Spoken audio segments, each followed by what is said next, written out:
Baik, bismillahirrahmanirrahim. Assalamualaikum warahmatullahi wabarakatuh. Selamat sore, teman-teman yang saya banggakan.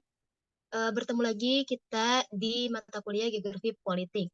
Alhamdulillahirrahmanirrahim. Wabihi nasta'inu alal umuri dunya wadid wa ala alihi wa sahbihi ajmain amma ba'du. Yang terhormat, dosen pengampu mata kuliah Geografi Politik, Bapak Setio, yang kami banggakan juga teman-teman seperjuangan seangkatan dari Geografi Angkatan 2021 tingkat 3 yang mungkin sekarang sedang akan menuju menjadi mahasiswa tingkat akhir. Oke, di pembahasan kali ini Geografi Politik akan membahas tentang konflik perbatasan yang akan dibawakan oleh kelompok 10. Anggotanya ada saya, Azari Iqbal Hazmi, kemudian ada Hani Oktaviani, ada Fiska Patimoto Aulia, lalu ada Rizal Adia Waldian, dan ada Muhammad Rizky Aldiansa. Bisa di next slide, Ibu Moderator.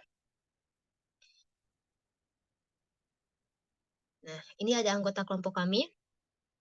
Kita langsung saja kepada pembahasan yang pertama mengenai definisi konflik perbatasan. Ini akan dijelaskan oleh saya sendiri.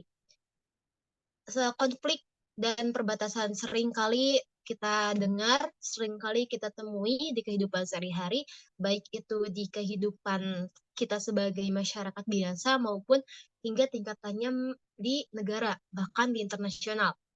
Nah, yang akan dibahas di kelompok ini adalah bagaimana konflik perbatasan ini terjadi di negara kita Indonesia dengan negara-negara tetangga. Salah satu contohnya gitu nanti ada, dan konflik yang terjadi di internasional gitu. Sampai ini menyita perhatian PBB, bahkan menyita perhatian seluruh dunia, dan hingga saat ini masih menjadi perdebatan dan masih diusahakan untuk konflik ini akan selesai. Nah, kalau misalnya di tampilan, konflik batas adalah perjuangan yang dilakukan oleh berbagai pihak untuk memperoleh hal-hal yang langka seperti nilai, status, kekuasaan, otoritas, dan lain sebagainya, berkaitan dengan batas dari suatu wilayah untuk mempertahankan kedaulatan wilayah. Nah, konflik bisa terjadi ketika ada satu dua hal yang memang bersinggungan, adanya perebutan, baik itu perebutan hak ataupun perebutan kekuasaan. Ini yang disampaikan oleh materi yang saya sampaikan gitu. Karena bisa kita lihat bagaimana kekuasaan akan mempengaruhi segala aspek kehidupan dalam suatu negara. Nanti contohnya di studi kasus ada juga contoh dari Indonesia dan Malaysia. Meskipun saat ini perbatasan dunia itu sangat samar, karena memang pengaruh dari globalisasi, pengaruh dari kemudahan, pengaruh dari teknologi juga kita yang seolah-olah setiap negara tuh tidak ada batasannya.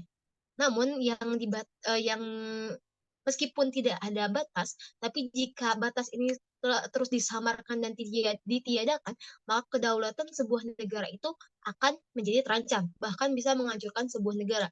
Maka dari itu, terjadi sebuah konflik ini bukan berarti berkonotasi negatif, selalu negatif, tapi ada konotasinya yang positif berupa bahwasanya negara atau kedua belah negara yang bersinggungan ataupun dua batas wilayah yang bersinggungan itu saling mempertahankan kedaulatannya masing-masing seperti itu. Nah, di sini juga bukan hanya sebuah batas yang diperebutkan, tapi sebuah budaya pun bisa, sebuah apa ya, sebuah nilai-nilai yang samar tapi sangat berharga gitu, yang menjadi identitas juga bisa gitu. Nanti mungkin akan dibahas lebih lanjut di studi kasus. Seperti itu ya. Oke, cukup untuk materi uh, definisi dari konflik perbatasan. Untuk selanjutnya ada penyebab konflik perbatasan yang akan disampaikan oleh Saudari Rizka Fatimatu. Padanya saya persilahkan. Baik, terima kasih moderator. Langsung saja, di sini ada penyebab konflik perbatasan. Nah, yang pertama, sikap dari masyarakat perbatasan. Nah, masyarakat ini biasanya tuh sering dilema sehingga tidak mau sistem mereka tuh terpengaruh oleh negara lain yang berbatasan gitu. Yang membuat masyarakat ini dilema itu biasanya tuh karena faktor ekonomi. Karena mereka itu masih memikirkan cara untuk bertahan hidup gitu, apalagi di daerah yang di perbatasan gitu. Nah, biasanya itu kan di wilayah daerah perbatasan itu sangat jarang dijamah oleh pemerintah dalam hal pembangunan. Nah, untuk yang kedua, kurangnya pengawasan terhadap wilayah sendiri. Seperti yang kita ketahui bahwa, negara kita ini merupakan negara maritim, yang di mana memiliki beberapa ribu, pulau gitu. Nah, untuk, mengawasi, seluruh wilayah di Indonesia itu bukanlah hal yang mudah gitu, maka itu diperlukan, banyak orang yang kompeten gitu. Terus yang selanjutnya perjanjian batas wilayah yang kurang jelas antar negara ini bisa juga menjadi penunjang utama dari tindakan saling klaim wilayah teritorial. Hingga saat ini juga masih banyak wilayah perbatasan darat maupun laut ini bermasalah karena belum mendapat kesepakatan gitu. Karena apabila tidak adanya kesepakatan antar kedua pihak ini akan membuat, tidak ada garis batas di setiap, negara dan itu juga akan menjadi, eee, konflik antar negara, seperti itu. Mungkin sekian yang bisa saya sampaikan, saya kembalikan lagi kepada moderator.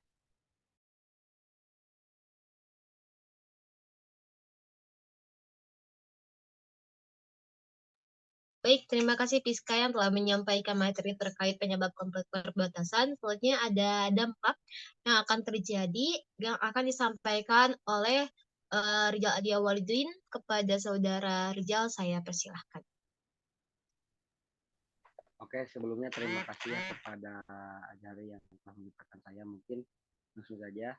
Dalam suatu konflik pasti adanya suatu dampak ya, karena dampak tersendiri tercipta dari suatu hal atas apa yang kita lakukan, di mana dampak konflik batas ini yaitu dapat memicu ketegangan diplomatik, mengancam stabilitas regional, gangguan ekonomi, kerugian sosial, peningkatan militerisasi, dan pengaruh terhadap hubungan internasional. Kenapa ini bisa terpengaruh? Karena mungkin saya akan mencontohkan di mana mungkin ada konflik batas dapat mengganggu terhadap perekonomian yang mana kan dalam sosial itu selalu saling membutuhkan dengan wilayah-wilayah lainnya.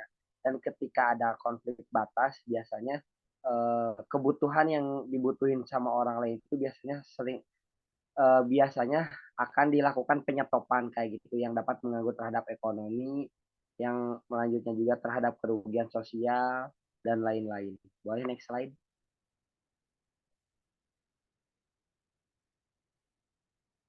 Lalu untuk cara meminimalisirnya sendiri yaitu ada diplomasi dan dialog, karena setiap masalah juga nggak harus menyelesaikan dengan perang ya, siapa yang menang dan siapa yang kalah. Karena cara meminimalisir terbaiknya yaitu melakukan diplomasi atau dialog dengan cara musyawarah, bagaimana baik buruknya kayak gitu. Lalu yang kedua membangun kepercayaan.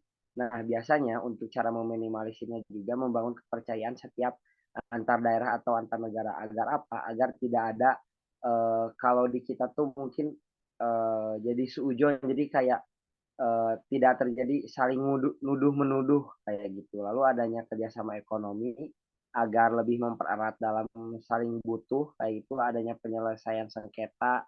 Contohnya di Indonesia juga kan pernah adanya suatu sengketa harus diselesaikan yang kayak seperti itu. Lalu ada pembangunan wilayah perbatasan, pengawasan batas, penegakan hukum, kerjasama keamanan. Karena contohnya yaitu untuk melakukan tugas-tugas TNI melakukan operasi militer penjagaan dan siaga untuk perang.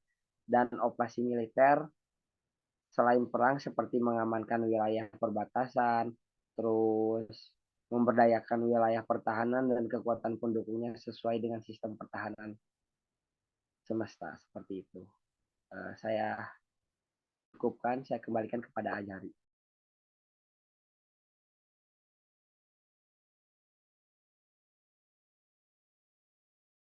Oke, terima kasih Rizal yang telah menyampaikan dua materi sekaligus.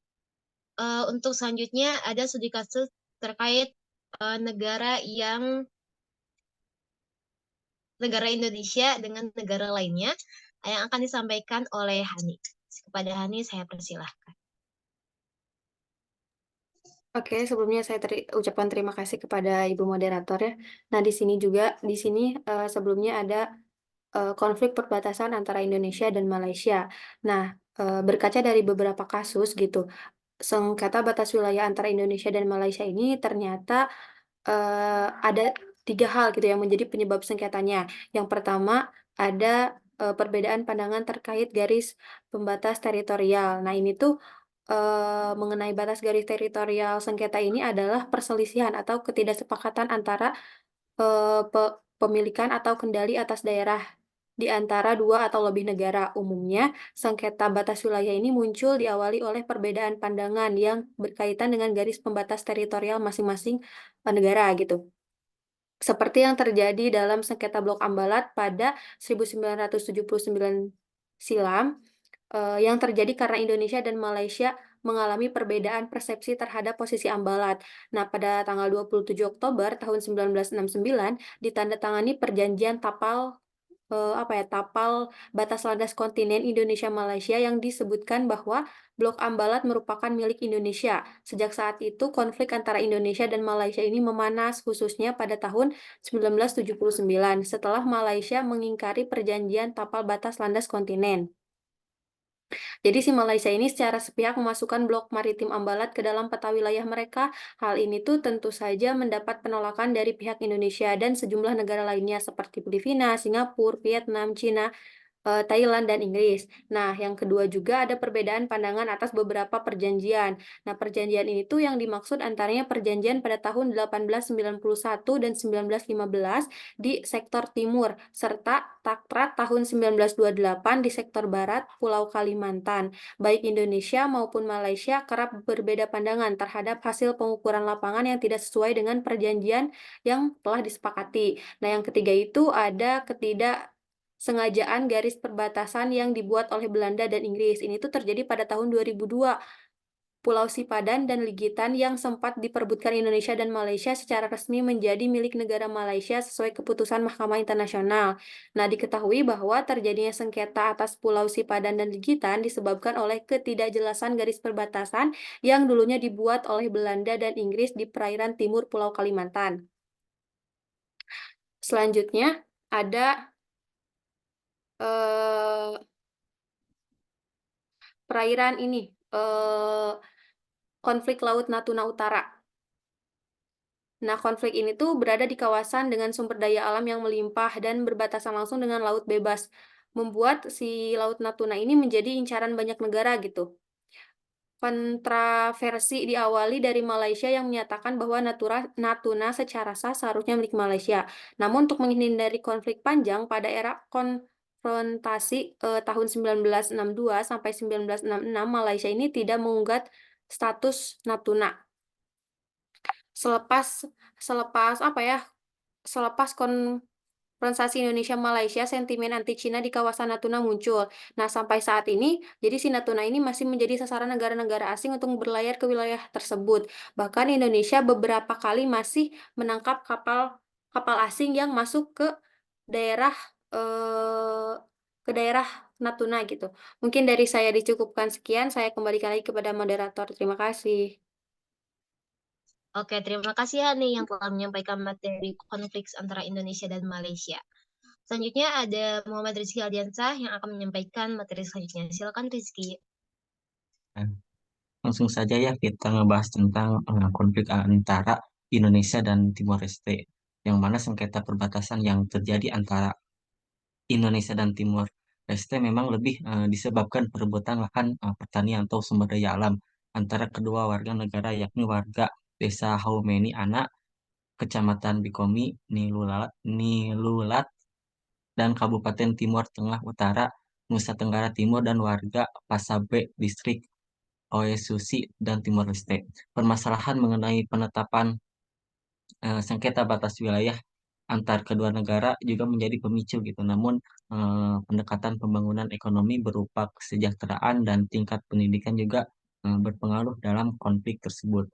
Jadi wilayah perbatasan ini memang sering menimbulkan konflik antara warga perbatasan yang banyak memakan korban jiwa gitu. Memang pada tahun 2005 pemerintah Indonesia dan Timor Leste bertemu di Bali untuk membahas masalah tapak batas kedua negara tersebut gitu. Namun sering berkembang isu politik dan ekonomian ekonomi antar kedua negara. Wilayah perbatasan tersebut menyisakan persoalan Next selanjutnya.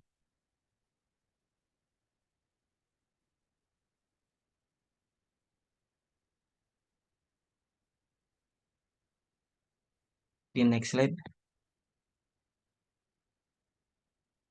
Udah, ini Palestina apa lanjut lagi? Ini gak muncul ya di layar. Oh ini udah ada.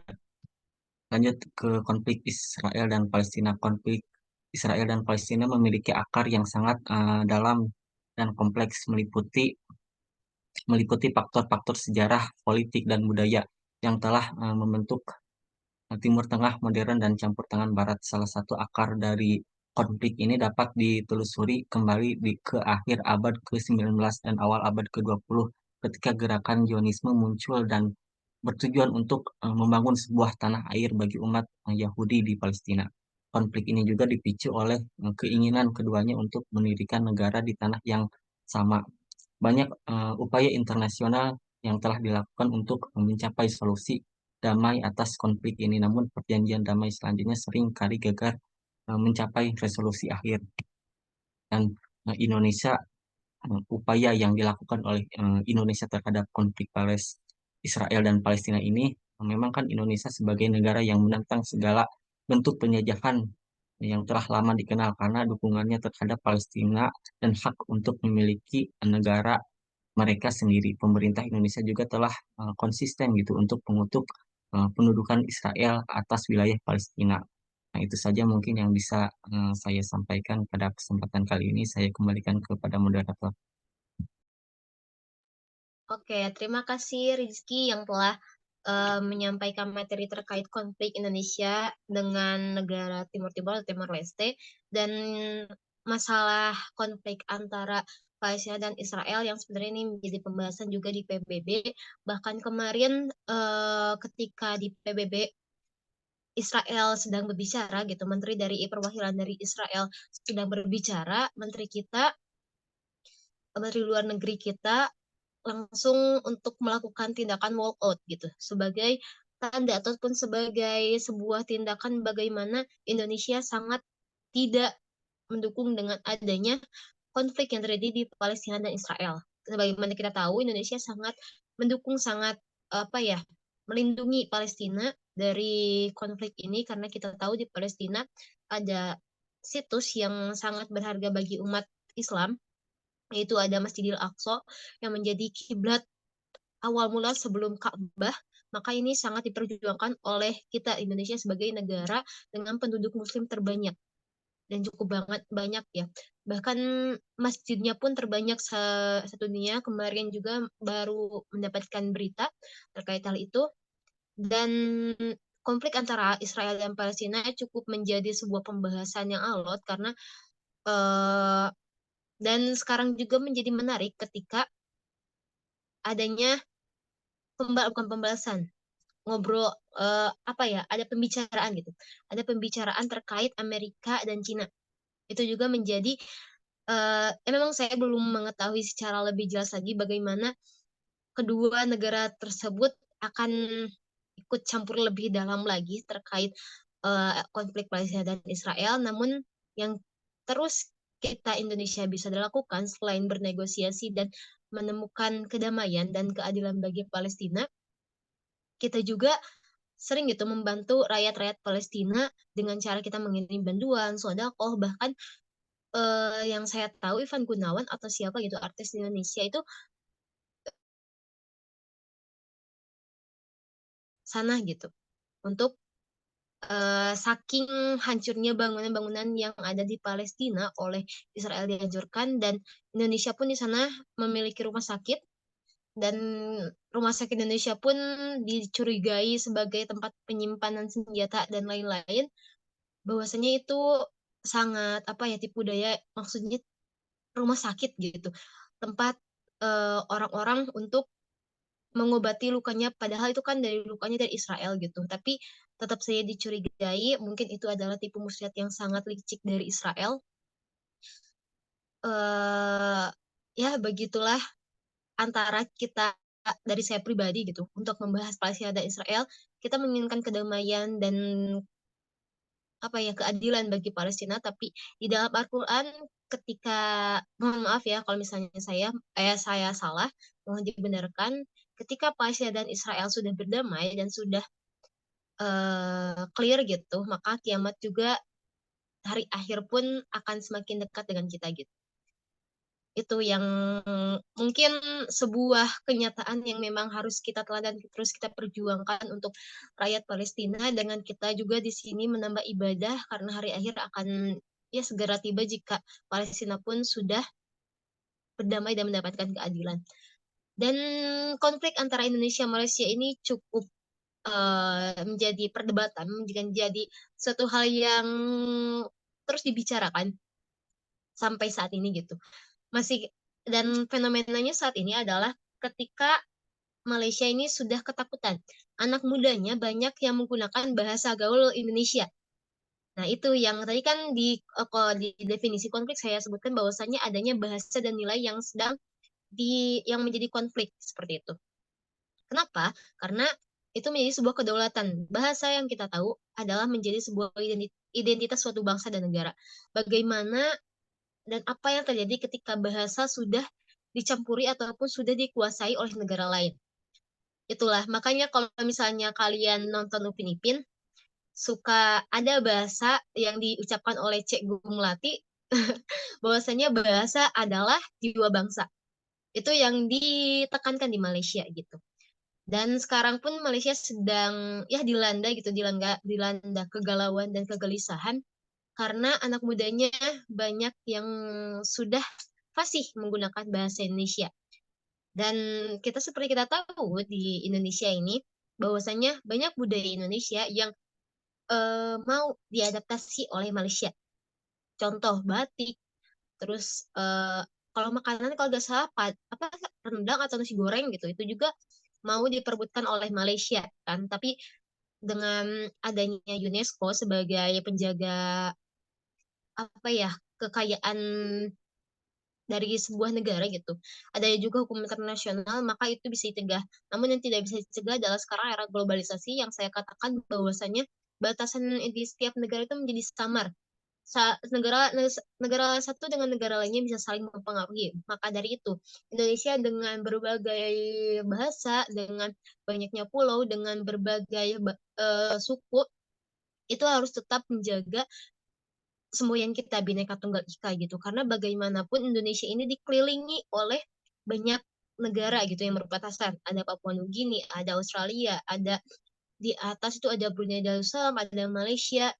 Dan sekarang kalau misalnya di era globalisasi, tren K-pop juga udah mulai masuk ke Indonesia. Oke, tren K-pop bisa masuk ke Indonesia, tapi yang menjadi ketakutan kita adalah budaya Korea bisa masuk ke Indonesia. Itu yang terlalu terasimilasi. Itulah mengapa kita harus mempelajari bagaimana batas ini harus menjadi sebuah konflik ketika itu mengancam kedaulatan. Seperti itu. Itu menjadi sisi positif dari konflik gitu.